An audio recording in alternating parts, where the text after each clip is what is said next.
There's a jamboree going on the streets in Riyadh and Jeddah. That is in Saudi Arabia because why? For the very first time, they won a single match at the World Cup, beating the men from Buenos Aires by a goal to nil. You're seeing the pictures on your screens. Earlier, Lionel Messi scored the first goal for the men from Buenos Aires, but the Saudis managed to come back, equalized in the second half, and won the game by 2-1. This is the first ever win for Saudi Arabia in the World Cup history. There you see over there on your screens the men from Jeddah winning by 2-1. That is the results we pick up over there in the first match on match day 3 of the World Cup. So that is the first aspect of the World Cup. Saudi Arabia beating Argentina by 2-1.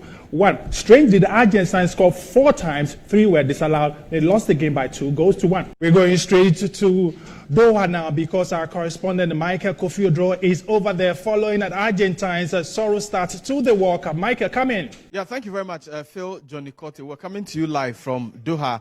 Like you mentioned, the first major upset of the World Cup has just happened with Saudi Arabia downing down the Albi Celeste of Argentina, who shot themselves into the lead after Lionel Messi scored from the spot. And Phil, Johnny Cote, I feel that the Argentine coach had a number of things wrong. The approach to the game was not the best. You talk of the squad selection and all. And for me, this is an aging Argentina team. In their starting lineup, they have about 6 players who are 34 and over. You talk about the likes of Nicolas Otamendi, 34 years. Otamendi Tagliafico is also 34 years. You talk about Lionel Messi, who is 35.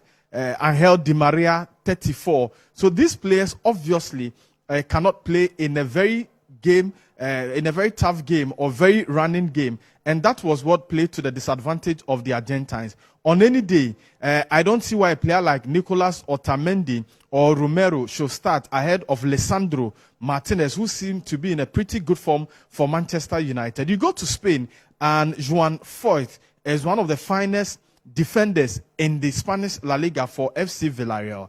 How on earth he gets to stay on the bench for Romero and Otamendi to form the central defensive pair for Argentina? Only the coach can explain issues that. At the World Again, Cup. A player like Angel Di Maria has not played a game in over 6 weeks for his club. Thank you very much, Michael Kofi. Certainly, we'll be back with you during our subsequent bulletin regarding issues at Qatar. Argentina beaten by Saudi Arabia. I'm told there's a jamboree on the streets of Jeddah in Riyadh. We'll bring you more in our subsequent bulletin.